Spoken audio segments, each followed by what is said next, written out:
ഈശോമിശിഹായിക്ക് സ്തുതിയായിരിക്കട്ടെ. നിത്യവിസ്മയങ്ങളിലേക്ക് സ്വാഗതം.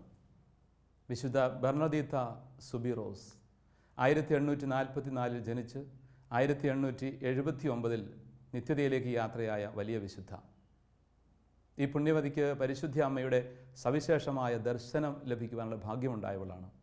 പരിശുദ്ധ അമ്മയുടെ സന്ദേശവാഹിയായിട്ട് അമ്മ അവളെ തിരഞ്ഞെടുത്തു. പരിഹാരത്തിൻ്റെയും പ്രായശ്ചിത്തത്തിൻ്റെയും പ്രാർത്ഥനയുടെയും ഒക്കെ സന്ദേശം നൽകിക്കൊണ്ട് ലോകത്തോട് അമ്മ സംസാരിക്കുകയായിരുന്നു ബെർണദീത്തായിലൂടെ.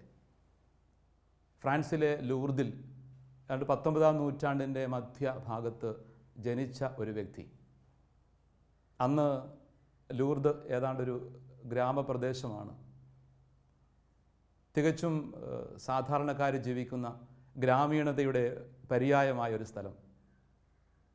സാംസ്കാരികതയുടെയോ ആധുനിക രീതികളുടെയോ യാതൊരു ഭാവവും അവിടേക്ക് കയറിപ്പറ്റിയിട്ടില്ലായിരുന്നു. തികച്ചും പരുക്കൻ പ്രകൃതിക്കാരായ കുറേ മനുഷ്യർ. അങ്ങനെ ഗ്രാമീണ ഭാവങ്ങളിൽ, ഗ്രാമീണ ശൈലിയിലൊക്കെ ജീവിച്ചു വളർന്ന കുടുംബം തികച്ചും ദാരിദ്ര്യത്തിൻ്റെ നടുവിലുമായിരുന്നു.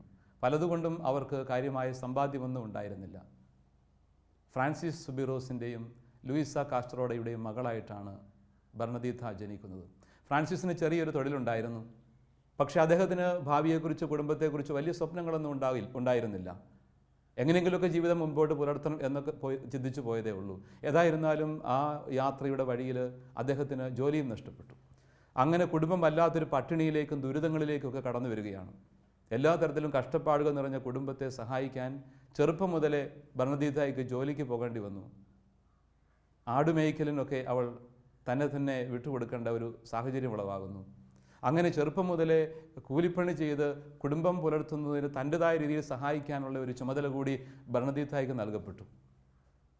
അതുകൊണ്ട് തന്നെ പഠനത്തിനും സാഹചര്യം ഉണ്ടായിരുന്നില്ല. ദാരിദ്ര്യവും കഷ്ടപ്പാടുകളും ഒപ്പം ചുറ്റുപാടുകളുടെ പ്രതിസന്ധികളും എല്ലാം അവളെ വളരെ വിപരീതമായി സ്വാധീനിച്ചു. അതുകൂടാതെ ഒരു ആസ്മ രോഗി കൂടിയായിരുന്നു അവൾ ചെറുപ്പത്തിൽ തന്നെ. ഇങ്ങനെയുള്ള വിപരീത സാഹചര്യങ്ങളുടെ നടുവിൽ ഒന്നും കാര്യമായിട്ട് പഠിക്കാനോ മുമ്പോട്ട് നീങ്ങാനോ ഒന്നുമുള്ള സാഹചര്യം ബെർണദീത്തായ്ക്ക് ലഭിച്ചില്ല. അങ്ങനെയായിരിക്കുന്ന വേളയിൽ 1858 അവൾ 14-ാമത്തെ വയസ്സിൽ ആദ്യ കുർബാന സ്വീകരിക്കുവാൻ അവസരം ലഭിക്കുന്നുണ്ട് അവൾക്ക്. അതിൻ്റെ കാരണം തന്നെ അവൾ ജോലി ചെയ്തിരുന്ന ബാട്രസിലുള്ള മേരി അവരാന്ത് എന്ന ഭക്തയായ സ്ത്രീയുടെ സഹായത്താലാണ്. ലൂർദിന് സമീപമുള്ളൊരു പ്രദേശമാണ് ബാട്രസ്. അവിടെ എത്തി അവിടെ തൻ്റെ ശുശ്രൂഷ നിർവഹിക്കാനും തനിക്കാവുന്ന വിധം കൂലിപ്പണി ചെയ്ത് കുടുംബത്തിന് വേണ്ടി അല്പമെങ്കിലുമൊക്കെ സമ്പാദിക്കാനുമുള്ള ശ്രമം. അതിനിടയിലാണ് ഭക്തയായ ശ്രീ മേരി അവരാന്ത് ഈ കുഞ്ഞിൻ്റെ നന്മയും സുഹൃതങ്ങളും തിരിച്ചറിഞ്ഞു. ഒത്തിരിയേറെ ബലഹീനതകളും കുറവുകളും ഉണ്ടെങ്കിലും ഒരുപാട് നന്മയുള്ള സുഹൃതമുള്ള ഒരു വ്യക്തിയാണ് ഈ ബെർണദീത്ത എന്നൊരു തിരിച്ചറിവുണ്ടായതോടുകൂടിയാണ് ആദ്യ കുർബാന സ്വീകരണത്തിന് അവളെ ഒരുക്കുന്നത്. അങ്ങനെയാണ് 14-ാമത്തെ വയസ്സിലെങ്കിലും നല്ല ഒരുക്കത്തോടു കൂടി ആദ്യ കുർബാന സ്വീകരിക്കാനായിട്ട് ബെർണദീത്തായ്ക്ക് ഭാഗ്യം കിട്ടുന്നത്. അത് അവളുടെ ജീവിതത്തിലൊരു വലിയ അനുഗ്രഹമായിരുന്നു, വലിയൊരു അനുഭവമായിട്ട് അവൾ ഓർമ്മിക്കുന്നു. 15-ാം പിറന്നാളിൽ അവൾ വീട്ടിലെത്തുന്നു. ഈ 15-ാമത്തെ പിറന്നാൾ ദിവസം അവൾ ആട് മേയ്ക്കാൻ വേണ്ടിയിട്ട് ഗോപനദിയുടെ തീരത്തേക്ക് പോവുകയാണ്. കൂടെയുണ്ട് ചേച്ചിയോടും കസിൻ ജോണിനോടുമൊപ്പമാണ് ആട് മേയ്ക്കാനായിട്ട് പോകുന്നത്. അങ്ങനെ ചേച്ചി മേരിയും കസിൻ ജോണും ഒരുമിച്ച് ചേർന്നുകൊണ്ട് ഗേവ് നദിയുടെ സമീപത്ത് മസാബിൽ എന്ന ഗ്രോട്ടോയുടെ പരിസരത്തായിട്ട് ആട് മേയ്ക്കുന്നതിന് വേണ്ടി ഇറങ്ങിച്ചെല്ലുന്നു. അങ്ങനെ പോകുന്ന വേളയിൽ ഈ ഗ്രോട്ടോയുടെ അടുത്തേക്ക് കടക്കണമെങ്കിൽ ഒരു ചെറിയ തോട് കടക്കേണ്ടതുണ്ട്. തോട് കടക്കാൻ നേരത്ത് കുനിഞ്ഞ ഷൂസ് അഴിക്കുന്ന വേളയിൽ വളരെ സുന്ദരിയായ ഒരു സ്ത്രീ പ്രത്യക്ഷപ്പെട്ടിട്ട് ബെർണദീത്തായെ വിളിക്കുന്നു. ഒരിക്കലും കണ്ടിട്ടില്ലാത്ത വിധം, എന്നാൽ അതേസമയം ഹൃദയത്തിൽ വല്ലാതെ പതിഞ്ഞു നിൽക്കുന്ന സൗന്ദര്യത്തിൻ്റെ തികവായ പരിശുദ്ധിയുടെ വർണ്ണങ്ങളുള്ള ഒരു സ്ത്രീ. പരിശുദ്ധ അമ്മയാണെന്നത് ബെർണദീത്തായ്ക്ക് മനസ്സിലാകുന്നു. അവൾ ജപമാല കയ്യിലെടുത്തുകൊണ്ട് പ്രാർത്ഥിക്കാൻ ആരംഭിക്കുകയാണ്. ആ വേളയിൽ പരിശുദ്ധ അമ്മയും അവളോട് പ്രാർത്ഥനയിൽ പങ്കുചേരുന്നു. അങ്ങനെ ഒരുമിച്ച് പ്രാർത്ഥിക്കുന്ന ഒരു സന്ദർഭം. ജപമാല പൂർത്തിയാക്കി കഴിഞ്ഞപ്പോഴേക്കും അമ്മ അവിടെ നിന്നും അപ്രത്യക്ഷയായി. അവൾക്കിത് വലിയ അത്ഭുതമായിട്ട് അവൾ മനസ്സിൽ സൂക്ഷിച്ചു. തിരികെ വന്നിട്ട് കൂട്ടുകാരോട് മാത്രമല്ല വീട്ടിലുള്ളവരോടൊക്കെ പരിശുദ്ധ അമ്മയോ എനിക്ക് നൽകിയ സന്ദർശനം ഇങ്ങനെയൊക്കെ ആയിരുന്നു എന്ന് അവൾ വിവരിക്കുന്നുണ്ടെങ്കിലും ആർക്കും അത് വിശ്വസിക്കാൻ പറ്റുന്നില്ല. ബർണദീത്ത എത്ര കണ്ട് കാര്യങ്ങളൊക്കെ വിവരിച്ചു പറഞ്ഞെങ്കിലും എല്ലാവരും അതൊരു കെട്ടുകഥ പോലെ തള്ളിക്കളഞ്ഞു. എന്ന് മാത്രമല്ല മസാബിൽ ഗ്രോട്ടോയുടെ സമീപത്തേക്കുള്ള യാത്രയും മുടക്കി. ഇനി അങ്ങോട്ട് പോകണ്ട, ആ പ്രദേശത്തേക്ക് പോകാൻ അനുവാദമില്ല എന്നുള്ള മുടക്കം വീട്ടിൽ നിന്നും ഉണ്ടായി. അങ്ങനെ പലതരത്തിലുള്ള ബുദ്ധിമുട്ടുകളും പ്രതിസന്ധികളും അവളുടെ ജീവിതത്തിലേക്ക് അതുവഴി കടന്നു വരികയാണ്. ഒരുപാട് സഹനത്തിലൂടെ സംശയങ്ങളിലൂടെയൊക്കെ കടന്നു പോകേണ്ട ഒരു ദുരവസ്ഥയും കൂടി ഇതിനോട് ചേർന്ന് ബർണദീത്തായ്ക്ക് സംജാതമാകുന്നു. പലരും അവളെ സംശയിച്ചു. ഏതെങ്കിലും തരത്തിലുള്ള ചിത്തഭ്രമം കൊണ്ടായിരിക്കാം, അതല്ലെങ്കിൽ തെറ്റുധാരണകളായിരിക്കാം, അന്ധവിശ്വാസമായിരിക്കാം. ഇങ്ങനെയുള്ള ഒരുപാട് അസ്വസ്ഥതകളിലൂടെ അവൾക്ക് കടന്നു പോകേണ്ട ഒരു അവസ്ഥയുണ്ടാകുന്നു. പക്ഷേ പരിശുദ്ധ അമ്മ വീണ്ടും ബർണദീത്തായ്ക്ക് പ്രത്യക്ഷം നൽകുന്നുണ്ട്. 1858 ഫെബ്രുവരി 11 ജൂലൈ 16 ഇടയിൽ ഏതാണ്ട് 18 പ്രാവശ്യത്തോളം പരിശുദ്ധ മറിയം ബർണദീത്തായ്ക്ക് സന്ദർശനം നൽകുന്നു. ഓരോ അവസരത്തിലും മാതാവ് പറയുന്നത് പരിഹാരം ചെയ്യണം, ജപമാല ചൊല്ലണം, പ്രാർത്ഥിക്കണം, ലോകത്തിൻ്റെ പാപങ്ങൾക്ക് വേണ്ടി, പാപികളുടെ മാനസാന്തരത്തിന് വേണ്ടി പരിഹാരം ചെയ്യുവാൻ ലോകത്തോട് ആവശ്യപ്പെടുകയാണ് പരിശുദ്ധ അമ്മ. ബർണദീത്തായിലൂടെ ആ സന്ദേശം അവൾക്കും അവൾ വഴി ലോകത്തിനും കൈമാറുവാൻ മാതാവ് ആഗ്രഹിച്ചു. അങ്ങനെ തൻ്റെ ദൗത്യം ബർണദീത്തായെ ഏൽപ്പിക്കുകയാണ് പരിശുദ്ധ മറിയം. ഈ മകളുടെ ജീവിതത്തിൽ പിന്നീട് പഠിക്കാനുള്ളൊരു സാഹചര്യം ഉണ്ടാകുന്നു. അവളെ പഠിപ്പിക്കാനായിട്ട് നോർത്തഡാം സിസ്റ്റേഴ്സ് മുൻപോട്ട് വരുന്നു. ഏതാണ്ട് 22ാമത്തെ വയസ്സിലാണ് ലൂർദിൽ തന്നെയുള്ള ഈ നോർത്തഡാം സിസ്റ്റേഴ്സിൻ്റെ സഹകരണത്തോടുകൂടി അവരുടെ പ്രത്യേക താല്പര്യത്തോടുകൂടി ഇവൾ പഠനം ആരംഭിക്കുന്നത്.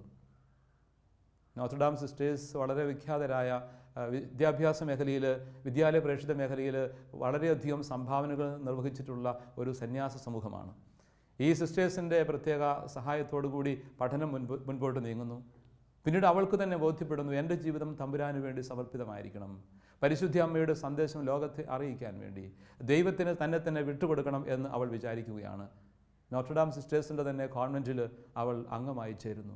അങ്ങനെ സന്യാസ സമർപ്പണത്തിലേക്ക് അവൾ പ്രവേശിക്കുന്നു. 1858 മാർച്ച് 25 പരിശുദ്ധ അമ്മ അവൾക്ക് പ്രധാനപ്പെട്ട ഒരു സന്ദേശം നൽകിയത്. അന്ന് മാതാവ് നൽകിയ സന്ദേശം ഞാൻ അമലോത്ഭവയാണ് എന്ന വലിയ വിശ്വാസ സത്യത്തിൻ്റെ പ്രഖ്യാപനം തന്നെയാണ്. ഈ വിശ്വാസ സത്യം ഔദ്യോഗികമായിട്ട് 9-ാം പീയൂസ് മാർപ്പാപ്പ 4 വർഷങ്ങൾക്ക് മുമ്പ് സഭയിൽ പ്രഖ്യാപിച്ചിരുന്നു. സഭ ഔദ്യോഗികമായിട്ട് പഠിപ്പിക്കുന്ന ഒരു വിശ്വാസ സത്യമായിട്ട് 9-ാം പീയൂസ് മാർപ്പാപ്പ മാതാവ് അമലോത്ഭവയാണ് എന്ന് ലോകത്തെ സഭയെ പഠിപ്പിച്ചതിന് ശേഷം 4 വർഷങ്ങൾ പിന്നിട്ടപ്പോഴാണ് ഒരു മാർച്ച് 25 1858 പരിശുദ്ധ കന്യകാമറിയം തന്നെ ബർണദീത്തായ്ക്ക് ഈ സന്ദേശം നൽകുന്നത് ഞാൻ അമലോത്ഭവയാണ്. സഭയുടെ പഠനത്തിൻ്റെ മഹത്വം എടുത്തു കാണിക്കാൻ പാകത്തിൽ പരിശുദ്ധ അമ്മ തന്നെ വെളിപ്പെടുത്തി കൊടുക്കുകയാണ്. കോൺവെൻറ്റിൽ ചേർന്ന ബർണദീത്ത വിശുദ്ധമായൊരു ജീവിതം നയിക്കുന്നു. താൻ സ്വീകരിച്ച വ്രതങ്ങൾ അതിൻ്റെ പൂർണ്ണതയിൽ അനുഷ്ഠിച്ചുകൊണ്ട് അവൾ കർത്താവിന് തന്നെ സമർപ്പിക്കുകയാണ്. പക്ഷേ രോഗത്തിൻ്റെ ബുദ്ധിമുട്ടുകളും ബലഹീനതകളും എല്ലാം അവളെ പലതരത്തിലും അലട്ടിക്കൊണ്ടിരുന്നു. അസ്ഥിക്ക് ക്ഷയരോഗം ബാധിക്കുന്ന ഒരു അവസ്ഥയുടെ സഹനങ്ങൾ, വേദനകൾ, ബുദ്ധിമുട്ടുകൾ, ഇത് മുഴുവനും വല്ലാത്ത സഹനങ്ങളായിട്ട് അവളുടെ ജീവിതത്തിലേക്ക് കടന്നു വന്നു.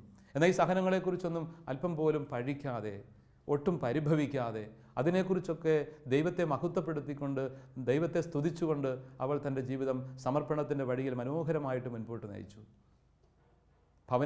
സന്യാസ ഭവനത്തിലെ കൊച്ചു ജോലികളിൽ മുഴുകിക്കൊണ്ട്, അൾത്താരയിൽ ശുശ്രൂഷ ചെയ്യുന്നതിന് ആവശ്യമായ സജ്ജീകരണങ്ങൾ എന്നും ചെയ്തുകൊണ്ട്, അടുക്കളയിലെ ജോലികളിൽ സഹായിച്ചുകൊണ്ട്, അങ്ങനെ ചെറിയ ചെറിയ കാര്യങ്ങളിലൂടെ വലിയ സ്നേഹത്തോടെ തമ്പുരാൻ അവൾ തന്നെ സമർപ്പിക്കുകയായിരുന്നു. ഒപ്പം തൻ്റെ സഹനങ്ങളും രോഗത്തിൻ്റെതായ എല്ലാ വേദനകളും കർത്താവിൻ്റെ നാമത്തിൽ സന്തോഷത്തോടെ സ്വീകരിച്ചുകൊണ്ട് പാപികളുടെ മാനസാന്തരത്തിന് വേണ്ടി പരിശുദ്ധ കന്യകാമറിയം ആവശ്യപ്പെട്ടതുപോലെ പാപികൾക്ക് വേണ്ടി തൻ്റെ സഹന ജീവിതത്തെ സമർപ്പിച്ചു. അങ്ങനെ പ്രാർത്ഥനയുടെയും സഹനത്തിൻ്റെയും സ്നേഹത്തിൻ്റെയും ഒരു പര്യായം പോലെ വിശുദ്ധ ബർണദീത്ത ആ കോൺവെൻറ്റിൽ തൻ്റെ ജീവിതം സമർപ്പിക്കുകയാണ്. തുടർന്നുള്ള അവളുടെ ശിഷ്ടായുസ് മുഴുവൻ ഈ പ്രത്യേക കോൺവെൻറ്റിൽ തന്നെ അവരുടെ മാതൃഭവനമാണ് നോത്രഡാം സിസ്റ്റേഴ്സിൻ്റെ. ഈ മാതൃഭവനത്തിൽ തന്നെ തൻ്റെ ജീവിതം ചെലവഴിച്ചു. രോഗീ പരിചരണത്തിൽ അവൾ അതിനോടൊപ്പം തന്നെ ഏർപ്പെട്ടിരുന്നു. താൻ രോഗിയാണെങ്കിലും മറ്റു രോഗികളെ സന്ദർശിക്കുകയും രോഗികൾക്ക് പരിചരണം നൽകുകയും ആവശ്യമുള്ള സഹായങ്ങളൊക്കെയും ചെയ്യാൻ അവൾക്ക് വലിയ കരുതലുണ്ടായിരുന്നു. ഉള്ളിൽ നിറഞ്ഞു നിന്നിരുന്ന ദൈവസ്നേഹത്തിൻ്റെ കിരണങ്ങൾ അവളുടെ ജീവിതത്തിൽ സ്നേഹത്തിൻ്റെ, സാന്ത്വനത്തിൻ്റെ, സമാശ്വാസത്തിൻ്റെ ഒക്കെ വാക്കുകളായിട്ട്, ചെയ്തികളായിട്ട് അവിടെ എല്ലാവരുടെ മുമ്പിൽ പ്രകാശിതമായി. ആ ധന്യമായ ജീവിതം നിത്യതയിലേക്ക് കടന്നു പോകാൻ കാലമായി. 1879 ഏപ്രിൽ 16 ആ ധന്യമായ ജീവിതം നിത്യതയിലേക്ക് യാത്രയായി. അതിനുശേഷം 30 വർഷങ്ങൾക്ക് ശേഷം കുഴിമാടം തുറന്നപ്പോൾ അത്ഭുതകരമായ വിധം അഴുകാത്ത ശരീരം, അതും വളരെ ശോഭയോടെ പരിമളം പരത്തുന്ന അവസ്ഥയിൽ കാണപ്പെട്ടു. അവളുടെ ജീവിതത്തിൻ്റെ പരിശുദ്ധി മനസ്സിലാക്കിയിരുന്ന ആളുകൾ അതിനെ വളരെ കരുതലോടുകൂടി കണ്ടു. ഒരു വിശുദ്ധയെ അവളുടെ എല്ലാ അർത്ഥത്തിലുമുള്ള അഭംഗുരമായി സംരക്ഷിക്കുവാനായിട്ട് ദൈവം തിരുമനസ്സായി എന്ന് ലോകം തിരിച്ചറിയുന്നു. അതിനുശേഷം 1919 വീണ്ടും കുഴിമാടം തുറന്നപ്പോഴും ആ ശരീരം അഴുകാതെ തന്നെ കാണപ്പെട്ടു. പൂജ്യമായ രീതിയിൽ സന്യാസ സഭാവസ്ത്രങ്ങളൊക്കെ തന്നെ ധരിപ്പിച്ചുകൊണ്ട് ആ ശരീരം അങ്ങനെ സൂക്ഷിക്കപ്പെട്ടു. വളരെ പ്രകടമായ രീതിയിൽ അല്പം പോലും അഴുക്ക് ബാധിക്കാതെ കാണപ്പെട്ട, വർഷങ്ങളേറെ പിന്നിട്ടപ്പോഴും വളരെ കൃത്യമായ ശോഭയോടുകൂടി കാണപ്പെട്ട വിശുദ്ധ ബർണദീത്തായുടെ ജീവിതം അത്ഭുതകരമായൊരു സാക്ഷ്യവും അടയാളവുമായി മാറി. 1933 ബർണദീത്ത വിശുദ്ധയെന്ന് പ്രഖ്യാപിക്കപ്പെട്ടു സഭയിൽ. അങ്ങനെ ദൈവത്തിൻ്റെ വലിയ സ്നേഹത്തിന്, പരിശുദ്ധമ്മ നൽകിയ സന്ദേശത്തിന് സാക്ഷ്യമായി മാറിയ, അടയാളമായി മാറിയ ഫ്രാൻസിലെ വലിയ പുണ്യവതി ലോകത്തിന് മുമ്പിൽ ഇന്ന് പ്രകാശ ഗോപുരം പോലെയാണ്. പരിശുദ്ധ അമ്മയുടെ സന്ദേശം ഈ കാലത്തും ഏറെ പ്രസക്തമാണ്. പാപികൾക്ക് വേണ്ടി പ്രാർത്ഥിക്കാനും പരിഹാരം ചെയ്യാനും പ്രായശ്ചിത്തം ചെയ്യാനുമൊക്കെയുള്ള ഈ വിളി ഏറ്റെടുക്കുവാൻ വിശുദ്ധ ബർണദീത്തായിലൂടെ പരിശുദ്ധ കന്യാമറിയം ഇന്ന് നമ്മോട്, ലോകത്തോട് ആഹ്വാനം ചെയ്യുന്നുണ്ട്. ഈ പുണ്യജീവിതത്തിൻ്റെ ജീവിത വഴികളിലൂടെ ശാന്തമായി അടുത്ത് ഒന്ന് കടന്നു വരാനും ആ ജീവിതത്തിൻ്റെ സുഹൃതങ്ങൾ ഏറ്റുവാങ്ങാനും നമുക്ക് ആത്മാർത്ഥമായി ശ്രമിക്കാം.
വിശുദ്ധ ബർണദീത്ത സുബിറോസ്, പരിശുദ്ധ അമ്മ നൽകിയ സന്ദേശം ലോകത്തിന് പങ്കുവയ്ക്കാൻ വിളിക്കപ്പെട്ട വലിയൊരു വിശുദ്ധയാണ്. പരിശുദ്ധ അമ്മ നൽകുന്ന സന്ദേശം പാപികൾക്ക് വേണ്ടി പ്രാർത്ഥിക്കേണ്ടതിൻ്റെ ആവശ്യകതയാണ്. പ്രാർത്ഥനയിലൂടെ, പരിഹാര ജീവിതത്തിലൂടെ ജീവിതം സമർപ്പിക്കുവാനുള്ള ഒരു ക്ഷണമാണ്. ലോകത്തിന് മുഴുവനുമുള്ള ഒരു ക്ഷണമാണത്. വർഷങ്ങൾക്കപ്പുറം ലൂർദിൽ വെച്ച് നൽകിയ ഈ സന്ദേശത്തിൻ്റെ ധ്വനികൾ ഇന്നും ഈ കാലഘട്ടത്തിലും തികച്ചും പ്രസക്തമാണ്. പരിഹാര ജീവിതം സ്നേഹത്തിൻ്റെ പ്രകാശനമാണെന്നുള്ളതിൽ സംശയമില്ല. മിശിഹ തന്നെയാണ് അതിൻ്റെ ഏറ്റവും വലിയ ഗുരു എന്ന് നമുക്കറിയാം. ഒരാൾക്ക് വേണ്ടി അല്ലെങ്കിൽ സ്നേഹത്തിന് വേണ്ടി ജീവൻ അർപ്പിക്കുന്നതിനേക്കാൾ വലിയ സ്നേഹമില്ല എന്ന് ഈശോ പഠിപ്പിക്കുകയും അത് രക്ഷയുടെ സാധ്യതയും വഴിയുമായിട്ട് അവിടുന്ന് ജീവിക്കുകയും ചെയ്തു. ദൈവമായിരുന്നിട്ടും അവിടുന്ന് മനുഷ്യനായിട്ട് എല്ലാം ഇല്ലെന്നാക്കിക്കൊണ്ട് ശൂന്യതയുടെ വരകോടിയിലേക്ക് ഇറങ്ങി വന്നിട്ട് ദാരിദ്ര്യത്തിലൂടെ ജീവിച്ച് വളർന്ന് ജീവിതം മുഴുവനും സമർപ്പിച്ചുകൊണ്ട് മരക്കുരിശിൽ പിടഞ്ഞു മരിച്ച ആ മഹത്തായ ജീവിതം രക്ഷകൻ നമുക്ക് നൽകുന്ന വലിയ പാഠം ഇതാണ്. സ്നേഹത്തിൻ്റെ, പരിഹാരത്തിൻ്റെ, ത്യാഗത്തിൻ്റെ സമർപ്പണ ജീവിതം. ഈ ഒരു ജീവിതത്തിൻ്റെ വഴികളിലൂടെ തന്നെയാണ് എല്ലാ ക്രിസ്തു ശിഷ്യരും യാത്ര ചെയ്യേണ്ടത് എന്ന് ഈശോ പഠിപ്പിക്കുന്നുണ്ട്. അതുകൊണ്ടാണ് ഈശോ പറയുന്നത്, കുരിശുമെടുത്തുകൊണ്ട് എൻ്റെ പിന്നാലെ വരിക. കുരിശുമെടുത്തുകൊണ്ട് അനുഗമിക്കുവാനുള്ള വിളിയുടെ അർത്ഥം തന്നെ ശിഷ്യത്വത്തിൻ്റെ ഉൾക്കാമ്പിലേക്ക് തിരിഞ്ഞു നിൽക്കുന്ന ഒരു ആഹ്വാനമാണ്. യഥാർത്ഥ ക്രിസ്തു ശിഷ്യൻ ത്യാഗപൂർവം ക്രിസ്തുവിൻ്റെ വഴികളിലൂടെ തന്നെ യാത്ര ചെയ്യേണ്ടവനാണ്. അവരനോടുള്ള കരുതലോടുകൂടി, സ്നേഹത്തോടുകൂടി അവന് വേണ്ടി സമർപ്പിക്കുമ്പോൾ മാത്രമാണ് യഥാർത്ഥത്തിൽ സ്നേഹത്തിന് അർത്ഥമുണ്ടാവുക. സ്നേഹമാണ് വിശുദ്ധി. വിശുദ്ധിയെ നമുക്ക് മറ്റൊരു വാക്കിൽ വിളിക്കാമെങ്കിൽ സ്നേഹമെന്ന് മാത്രമാണ്. സ്നേഹം വല്ലാതെ തെറ്റിദ്ധരിക്കപ്പെടുന്നുമുണ്ട്, വല്ലാതെ തെറ്റായിട്ട് വ്യാഖ്യാനിക്കപ്പെടുന്നുമുണ്ട്. സംശുദ്ധമായ, ത്യാഗനിർഭരമായ സമർപ്പണമാണ് സ്നേഹം. ത്യാഗോജ്വലമായ സമർപ്പണം എന്നതിനെ വേണമെങ്കിൽ വിളിക്കാൻ പറ്റും. സ്വാർത്ഥ ലക്ഷ്യങ്ങളില്ലാതെ സമ്പൂർണ്ണമായി സമർപ്പിക്കുന്ന ഒരു വിട്ടുകൊടുക്കലാണ് സ്നേഹം. ഈ സ്നേഹം തന്നെയാണ് വിശുദ്ധി. അതെന്തുമാത്രം ഒരാൾക്ക് ജീവിക്കാൻ പറ്റുന്നുവോ അത്രയേറെ ആ വ്യക്തി വിശുദ്ധിയിൽ വളരുന്നുവെന്നാണ് അർത്ഥം. അത് ദൈവത്തോട് ചേർന്ന് നിൽക്കുമ്പോൾ, കർത്താവിൻ്റെ വഴികളിലൂടെ യാത്ര ചെയ്യുമ്പോൾ മാത്രമാണ് സാധ്യമാകുന്നതും. അതുകൊണ്ട് ഈ വിശുദ്ധിയിലേക്കുള്ള വിളിയാണ് ഓരോ ജീവിതത്തിൻ്റെയും വിളിയെന്ന് തിരിച്ചറിയുക. ഈശോയുടെ ജീവിതം പ്രലോഭനങ്ങളിലൂടെ കടന്നുപോയതായി നമ്മൾ കാണുന്നുണ്ടല്ലോ. 3 പ്രധാനപ്പെട്ട പ്രലോഭനങ്ങളാണ് അവിടത്തേക്ക് നേരിടേണ്ടി വന്നതെന്ന് സുവിശേഷകന്മാർ അവതരിപ്പിക്കുന്നുണ്ട്. അപ്പത്തിൻ്റെ, അംഗീകാരത്തിൻ്റെ, ആധിപത്യത്തിൻ്റെ പ്രലോഭനം. അപ്പത്തിൻ്റെയും അംഗീകാരത്തിൻ്റെയും ആധിപത്യത്തിൻ്റെയും പ്രലോഭനം. ഈ 3 പ്രലോഭനങ്ങളും മനുഷ്യജീവിതത്തെ അതിൻ്റെ ശരിയായ ദിശയിൽ നിന്നും മാറ്റിക്കളയുന്നതിന് ഇടയാക്കുന്നതാണ്. ഈ പ്രലോഭനങ്ങൾ മിശിഹായുടെ ജീവിതത്തിൽ ഉടനീളം ഉണ്ടായിരുന്നു എന്നുള്ളതും സുവിശേഷത്തിൻ്റെ വെളിപ്പെടുത്തൽ തന്നെയാണ്. എൻ്റെ ജീവിതത്തിലും നിൻ്റെ ജീവിതത്തിലും നമ്മുടെയൊക്കെ ജീവിതങ്ങളിൽ ഇതേ പ്രലോഭനം തന്നെ എന്നെ ഇടുങ്ങിയ ചിന്തകളിലേക്ക് നയിക്കുന്നു. സ്വാർത്ഥ ലക്ഷ്യങ്ങൾക്ക് വേണ്ടിയിട്ട്, ശരീരത്തിൻ്റെ തൃഷ്ണകൾക്ക് വേണ്ടിയിട്ട്, തന്നിഷ്ടങ്ങൾക്ക് വേണ്ടിയിട്ട് സമർപ്പിക്കുവാൻ അപ്പത്തിൻ്റെ പ്രലോഭനം അവിടെ സ്നേഹശൂന്യതയിലേക്ക് എന്നെ നയിക്കുന്നു. അംഗീകാരത്തിന് വേണ്ടിയിട്ടുള്ള അടങ്ങാത്ത ആഗ്രഹത്തിന് വേണ്ടി എന്നെ തളച്ചിടുന്ന പ്രലോഭനം ചുറ്റുമുണ്ടാകാം. അധികാരത്തിന് വേണ്ടിയിട്ട്, ആധിപത്യം ഉറപ്പിക്കാൻ വേണ്ടിയിട്ട്, സ്വാർത്ഥ ലക്ഷ്യങ്ങൾക്ക് വേണ്ടിയിട്ട് എന്നെ മാറ്റി നിർത്താൻ ഞാൻ തന്നെ കാരണമാക്കിയേക്കും. ഈ പ്രലോഭനങ്ങൾ തന്നെയാണ് സ്നേഹത്തിന് വിഘാതമായിട്ട് നിലകൊള്ളുന്ന വിലങ്ങുതടികൾ. ഈ ഒരു തിരിച്ചറിവിലാണ് സ്നേഹത്തിൻ്റെ പ്രകാശനമാണ് ജീവിതത്തെ യഥാർത്ഥ വിശുദ്ധിയിൽ നയിക്കുന്നത് എന്ന ചിന്തയിലേക്ക് നമ്മളെ എത്തിക്കുന്നത്. ഒരു വ്യക്തിക്ക് വേണ്ടി, പാപിക്ക് വേണ്ടി പരിഹാരം ചെയ്യുമ്പോൾ ഇതേ സ്നേഹപ്രകാശനം തന്നെയാണ് നമ്മൾ നടത്തുന്നത്. ഈ പരിഹാര ജീവിതത്തിലൂടെ ആ വ്യക്തിക്ക് മാറ്റം വരുമെന്ന് ചരിത്രം തെളിയിച്ച സത്യം തന്നെ. ഈശോ പഠിപ്പിച്ച ഈ സുവിശേഷത്തിൻ്റെ സത്യം എത്രയോ ജീവിതങ്ങളിലൂടെയാണ് യാഥാർത്ഥ്യമായിക്കൊണ്ടിരിക്കുന്നത്. ഇന്നും ചരിത്രത്തിൽ നിറഞ്ഞു നിൽക്കുന്ന ആ അമ്മയും മകനും ഉണ്ടല്ലോ, വിശുദ്ധ അഗസ്തീനോസും മോനിക്ക പുണ്യവതിയും. അഗസ്തീനോസിൻ്റെ വഴിതെറ്റിയ തകർന്ന ജീവിതത്തിൻ്റെ പിന്നിൽ കണ്ണുനീരോടുകൂടി പ്രാർത്ഥനയിൽ പരിഹാരം ചെയ്യുന്ന ഒരു അമ്മയുണ്ടായിരുന്നു. അത് ലോകമെന്നും എടുത്തു പറയുന്ന സത്യമാണല്ലോ. കണ്ണുനീരോടുകൂടി പരിഹാരം ചെയ്തുകൊണ്ട് പ്രാർത്ഥനയിൽ എന്നും തുടരുന്ന ഒരമ്മ വർഷങ്ങൾ പിന്നിട്ട പരിഹാരത്തിൻ്റെയും പ്രാർത്ഥനയുടെയും ഫലമായിട്ട് തകർന്നു തരിപ്പണമായ ഒരു ജീവിതത്തെ ദൈവം ഉയർത്തിയെടുക്കുന്നു. ദൈവത്തിൻ്റെ കരം പിടിച്ചുകൊണ്ട് ആ മനുഷ്യൻ ഉയർത്തെഴുന്നേൽക്കുന്നു. പിന്നീട് അങ്ങോട്ട് അദ്ദേഹം ആയിത്തീരുന്ന അവസ്ഥകൾ നമുക്കറിയാം. ഒരു മഹത്തായ ജീവിതത്തിൻ്റെ അവസ്ഥയിലേക്ക് എത്തുകയാണ്. ജീവിതത്തിൽ വലിയ വിശുദ്ധിയുടെ ഔന്നത്യങ്ങളിലേക്ക് വളർന്നെത്തുന്നു. വൈദികനാകുന്നു, മെത്രാനാകുന്നു. ഒരു കാലഘട്ടത്തെ പോലും മാറ്റിമറിക്കുന്ന വലിയ ചിന്താധാരയുടെയും വിശുദ്ധമായ ജീവിത സമർപ്പണങ്ങളുടെയും ഉൾക്കാഴ്ചകളുടെയും പ്രതീകമായിട്ടും വലിയ വേദപാരംഗതനായിട്ടും മാറപ്പെടുന്നു. 4-ാം നൂറ്റാണ്ടിലെ മഹാപണ്ഡിതനും വിശുദ്ധനും സഭാപിതാവുമായ വിശുദ്ധ അഗസ്തീനോസ് അങ്ങനെയാണ് രൂപപ്പെടുന്നത്. ഒരു തീക്ഷ്ണമായ കണ്ണുനീരിൻ്റെ പ്രാർത്ഥനയുടെ പരിത്യാഗത്തിൻ്റെ അനന്തരഫലം. ഇതൊറ്റപ്പെട്ട ഒരു സംഭവമല്ല. ഇന്നും നമ്മുടെ കുടുംബങ്ങളിലെ അമ്മമാരുടെ കണ്ണുനീരും പ്രാർത്ഥനയും മക്കൾക്ക് മാനസാന്തരത്തിൻ്റെ വഴിയായി മാറുന്നത് മറക്കാനാവില്ല. അങ്ങനെ ആയിരിക്കുകയും വേണം. മക്കൾ വഴിവിട്ടു പോകുന്നെങ്കിൽ അതിൻ്റെ പിറകിൽ പ്രാർത്ഥനയുടെ കുറവുണ്ട്, പരിഹാരത്തിൻ്റെ കുറവുണ്ടെന്നാണ് അർത്ഥം. ഏതെങ്കിലും വഴിയിൽ ആരെങ്കിലുമൊക്കെ കൈവിട്ടു പോകുന്നെങ്കിൽ, സ്നേഹം വിട്ടുപോകുന്നെങ്കിൽ, സത്യവും നീതിയും നന്മയും ഉപേക്ഷിക്കുന്നെങ്കിൽ അതിൻ്റെയൊക്കെ പുറകിൽ പ്രാർത്ഥിക്കാൻ നിയുക്തരായവർ പ്രാർത്ഥിക്കുന്നില്ലാത്തതിൻ്റെ കൂടി കുറ്റമുണ്ട് എന്ന് നമുക്ക് മറക്കാൻ പറ്റില്ല. അതുകൊണ്ടൊരു ആത്മപരിശോധനയിലേക്കാണ് നമ്മളെ കൊണ്ടുവരുന്നത്. പരിശുദ്ധി അമ്മയിലൂടെ ദൈവം ആവശ്യപ്പെടുന്ന കാര്യം മറ്റൊന്നുമല്ല, ലോകത്തിൻ്റെ പാപത്തിന് പരിഹാരം ചെയ്യാൻ പറ്റുന്നത്രയും ചെയ്യുക ഓരോ ജീവിതത്തിലൂടെയും.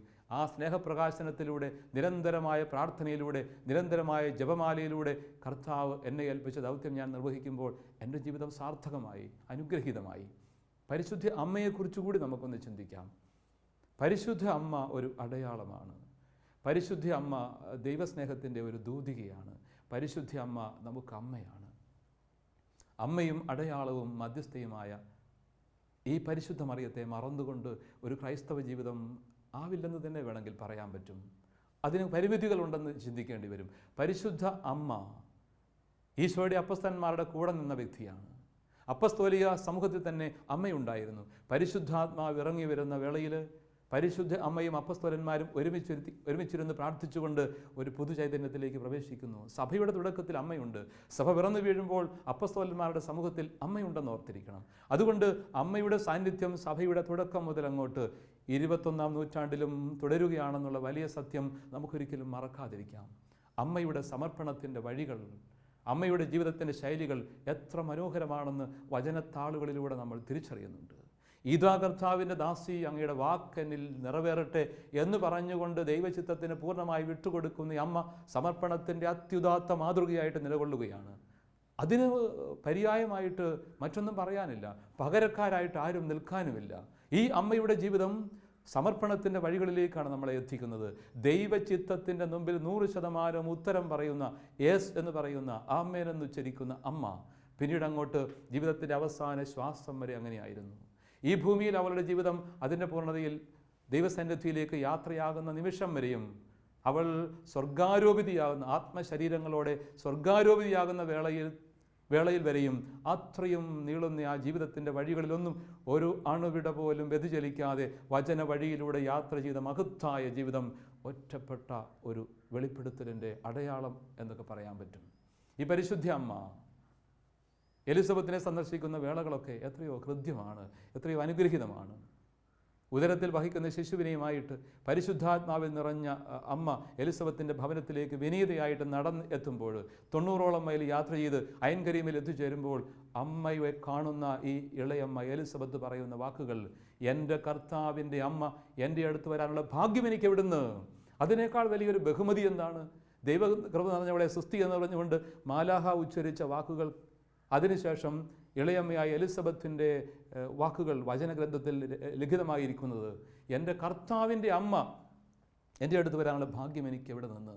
ദൈവമാതാവാണവൾ, മിശിഹായുടെ അമ്മയാണവൾ. അത്രയും അതുല്യമായ ഭാഗ്യം മറ്റാർക്കും കിട്ടിയിട്ടില്ല, ഇനി ഒരിക്കലും അതുപോലെ നൽകപ്പെടുകയുമില്ല. ആ അമ്മയുടെ ജീവിതത്തിൻ്റെ സാന്നിധ്യം കൊണ്ട് തന്നെ അവിടെ പരിശുദ്ധാത്മാവിനാൽ നിറയുകയാണ്. എലിസബത്തിൻ്റെ ഉദരത്തിലുള്ള ശിശുവും എലിസബത്തും പരിശുദ്ധാത്മാവിനാൽ നിറയുന്നു. ശിശു ഉദരത്തിൽ കുതിച്ചു ചാടി സന്തോഷം കൊണ്ട് എൻ്റെ സാന്നിധ്യവും പരിശുദ്ധാത്മാവിൽ മറ്റുള്ളവരെ നിറയ്ക്കുന്ന സാന്നിധ്യമായിരിക്കണം എന്ന് പരിശുദ്ധ അമ്മ എന്നോട് പറയുന്നുണ്ട്. പരിശുദ്ധാത്മാവിൽ നിറഞ്ഞ ഒരു വ്യക്തി, ദൈവഹിതത്തിന് സമർപ്പിക്കുന്ന വ്യക്തി, വചനത്താൽ നിറഞ്ഞ വ്യക്തി സംസാരിക്കുമ്പോഴും ഇടപെടുമ്പോഴും അവിടെ ദൈവചൈതന്യം നിരക്കും, അവിടെ പരിശുദ്ധാത്മാവിൻ്റെ ചൈതന്യം വ്യാപിക്കും.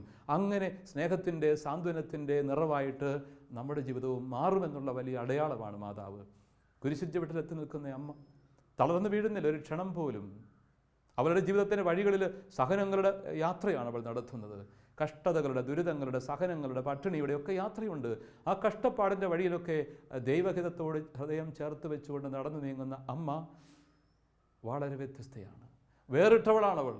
ഈ പരിശുദ്ധി അമ്മ കുരിശിൻ ചുവട്ടിൽ നിൽക്കുമ്പോഴും കാൽവരിയിലെ മരക്കുരിശിൽ നിന്നും രക്തം അവളുടെ ശിരസിലേക്ക് ഇറ്റു വീഴുമ്പോഴും അവൾ പറയുന്ന വാക്ക്, ഹൃദയത്തിൽ മന്ത്രിക്കുന്ന വാക്കുണ്ട്, ഇതാ കർത്താവിൻ്റെ ദാസി, നിൻ്റെ വാക്കെന്നിൽ നിറവേറട്ടെ. ആ വലിയ സമർപ്പണമാണ് അമ്മയുടേത്. നമ്മുടെയൊക്കെ ജീവിതത്തിൻ്റെ വഴികളിൽ സഹനങ്ങൾ കടന്നു വരുമ്പോൾ, പ്രതിസന്ധികൾ ഉണ്ടാകുമ്പോൾ, കഷ്ടപ്പാടുകൾ ഉണ്ടാകുമ്പോൾ, ദുരനുഭവങ്ങൾ കടന്നു വരുമ്പോൾ പരിശുദ്ധ അമ്മയോട് ചേർന്നുകൊണ്ട് ഇതാ കർത്താവിൻ്റെ ദാസി, ഇതാ കർത്താവിൻ്റെ ദാസൻ എന്ന് പറയാനുള്ള കൃപയാണ് നമുക്ക് ആവശ്യം. അതിനുവേണ്ടി പ്രാർത്ഥിക്കാൻ നമുക്ക് പറ്റണം. അമ്മയുടെ ജീവിതം അങ്ങനെ നമുക്ക് അടയാളമായി മാറുന്നു, വലിയ മാതൃകയായി മാറുന്നു. ഈ പരിശുദ്ധ അമ്മയെ നോക്കിക്കണ്ട് ക്രിസ്തുശിഷ്യത്തിൻ്റെ വഴിയിൽ കൂടെ നടക്കാൻ നമുക്ക് സാധിക്കണമെന്ന് കൂടി ഒരു വായനയുണ്ട്. പരിശുദ്ധ അമ്മയുടെ ജീവിതം ഒരിക്കലും അടയാത്തൊരു പുസ്തകമല്ലേ? എത്ര വായിച്ചാലും തീരാത്ത താളുകളല്ലേ അതിലുള്ളത് മുഴുവനും. എത്രയോ അനുഗ്രഹീതമായ ദൈവാനുഭവത്തിൻ്റെ നാൾവഴികൾ. അമ്മയുടെ ജീവിതത്തെ നമുക്ക് അടുത്ത് കാണാനായിട്ട് കഴിയണം. ഈ പരിശുദ്ധ അമ്മ, കൃപാവരപൂർണയായ അമ്മ നമ്മുടെ ജീവിതത്തിൽ യഥാർത്ഥ അമ്മ കൂടിയാണ്. കാരണം കുരിശിൻ ചുവട്ടിൽ വെച്ച് ഈശോ മിശിഹാ ലോകരക്ഷകൻ, സാക്ഷാൽ ദൈവപുത്രൻ യോഹന്നാന് തൻ്റെ ശിഷ്യന് ഒരു മാതൃക എന്ന വിധം, ഒരു മോഡൽ എന്ന വിധം കാണിച്ചു കൊടുക്കുകയാണ്. ലോകത്തിന് മുഴുവനുമുള്ള ഒരു ഓഫറായിട്ട് നൽകുകയാണ്. യോഹന്നാനെ, ഇതാ നിൻ്റെ അമ്മ, ഇതാ നിൻ്റെ അമ്മ എന്ന് പറഞ്ഞുകൊണ്ട് അവളെ ലോകത്തിന് അമ്മയായിട്ട് ക്രിസ്തു ശിഷ്യർക്ക്, സഹോദരങ്ങൾക്ക്, ലോകത്തിന് മുഴുവനും അമ്മയായിട്ട്, ദൈവമക്കൾക്ക് അമ്മയായിട്ട് നൽകുകയാണ്. അമ്മയെ നമുക്ക് അമ്മയായിട്ട് സ്വീകരിക്കാം. ഈ അമ്മയോട് ചേർന്നുകൊണ്ട് നമുക്ക് ജീവിക്കാം. പരിശുദ്ധ അമ്മയുടെ തിരുനാളുകൾ സഭയുടെ ആദ്യകാലം മുതൽ ഇങ്ങോട്ടേ ഉണ്ടല്ലോ. ഇന്നും ഈ കാലത്തും നമ്മൾ പരിശുദ്ധ അമ്മയുടെ തിരുനാൾ തിരുസഭയിൽ ആഘോഷിക്കുന്നുണ്ട്. അമ്മയോടുള്ള സ്നേഹത്തിൽ വളരാനായിട്ട് ശ്രമിക്കുന്നുണ്ട്. ഓഗസ്റ്റ് 15 സെപ്റ്റംബർ 8 ഡിസംബർ 8 ഒക്കെ പ്രത്യേക തിരുനാളുകളാണ്. പ്രത്യേകിച്ചും സെപ്റ്റംബർ 1 മുതൽ 8 വരെയുള്ള ആ ദിനങ്ങൾ നന്നായിട്ട് പ്രാർത്ഥിച്ച്, ജപമാല ചൊല്ലി, ഹൃദയത്തെ വിശുദ്ധീകരിച്ച്, കുമ്പസാരിച്ച്, വിശുദ്ധ കുർബാന സ്വീകരിച്ചുകൊണ്ട് ഹൃദയത്തെ ദീപ്തമാക്കുന്ന വിശ്വാസികളുടെ സമൂഹം ഇന്ന് വളർന്നു വരുന്നു എന്നുള്ളത് സന്തോഷകരമായ ഒരു യാഥാർത്ഥ്യമാണ്. ചിത്തശുദ്ധിയോടുകൂടി പരിശുദ്ധ അമ്മയുടെ ജീവിതത്തിൻ്റെ വഴികളിലൂടെ നടന്നു നീങ്ങാനായിട്ട് 8 നോമ്പിൻ്റെ നാളുകൾ അനുഗ്രഹത്തിൻ്റെ നാളുകളാണ്. അത് സഹായിക്കും നമ്മെ. നോമ്പെടുത്ത് പ്രാർത്ഥിച്ച് പരിശുദ്ധ അമ്മയോട് ചേർന്നുകൊണ്ട് കർത്താവിലേക്ക് കടന്നു വരാൻ, അവിടുത്തെ സ്നേഹത്തിൽ വളരാൻ, അങ്ങനെ യഥാർത്ഥ ക്രിസ്തു ശിഷ്യനായി മാറുവാൻ, യഥാർത്ഥ ദൈവാനുഭവത്തിലേക്ക് വരാൻ നമുക്ക് കഴിയണം. കാനായിലെ കല്യാണ വിരുന്നിലും അമ്മയുണ്ടായിരുന്നത് മറക്കരുത്. കുറവുകൾ കണ്ടപ്പോൾ അവൾ ഇടപെട്ടിട്ട് പറഞ്ഞു, അധികാരത്തോടു കൂടി തന്നെ അവൻ പറയുന്നത് പോലെ ചെയ്യുക. അമ്മയ്ക്ക് പറയാനുള്ളത് മറ്റൊന്നുമല്ല, ദൈവഹിതം നിറവേറ്റുക, ഈശോ മിശിഹ പറയുന്നത് ചെയ്യുക. വചനത്തിലേക്കാണ് അമ്മ നയിക്കുന്നത്, ദൈവാനുഭവത്തിലേക്കാണ് അമ്മ നയിക്കുന്നത്, തൻ്റെ പുത്രനിലേക്കാണ് അമ്മ കൈപിടിച്ച് വഴി നടത്തുന്നത്. ഈ അമ്മയെ നമുക്ക് നമ്മുടെ കുറവുകൾ പരിഹരിക്കുന്നതിന് ഏറ്റവും വലിയ സഹായിയായി സ്വീകരിക്കാം. അമ്മയെ സ്വന്തം അമ്മയെപ്പോലെ സ്വീകരിക്കാം. പരിശുദ്ധ അമ്മയോടുള്ള സ്നേഹത്താലും ഭക്തിയിലും നമുക്ക് നിറയാം. മരണം മൂലം നിത്യതയിലേക്ക് കടന്നുപോയ അമ്മച്ചിയെ ഞാൻ ഓർക്കുന്നു. പരിശുദ്ധ അമ്മയുടെ തികഞ്ഞ ഭക്ത. മരണനേരത്തും അമ്മയുടെ വലിയ സാന്നിധ്യം അനുഭവിച്ചുകൊണ്ട് സ്നേഹത്തോടുകൂടി തമ്പുരാൻ്റെ സന്നിധിയിലേക്ക് വിളിച്ചുകൊണ്ട് പോകാനെത്തി അമ്മയുടെ സാന്നിധ്യം അനുഭവിച്ചുകൊണ്ട് നിത്യതയിലേക്ക് യാത്രയായ സ്വന്തം അമ്മച്ചിയെയും ഞാൻ ഈ സമയത്ത് ഓർക്കുന്നു. പരിശുദ്ധ അമ്മ നമുക്കെല്ലാം അമ്മയായിരിക്കട്ടെ, മാതൃകയായിരിക്കട്ടെ, മധ്യസ്ഥയായിരിക്കട്ടെ, അടയാളമായിരിക്കട്ടെ. ആ അമ്മയുടെ ഓരം ചേർന്നുകൊണ്ട് മക്കൾക്കടുത്ത സ്നേഹത്തോടുകൂടി ക്രിസ്തു ശിഷ്യത്വത്തിൻ്റെ വഴിയിലൂടെ കർത്താവിലേക്ക് നമുക്ക് നടന്നു നീങ്ങാം. ദൈവാനുഭവത്തിൻ്റെ തീരങ്ങളിലേക്ക് സന്തോഷപൂർവ്വം നീങ്ങാം. അമ്മയുടെ മാധ്യസ്ഥം നമ്മോടൊപ്പം ഉണ്ടായിരിക്കട്ടെ.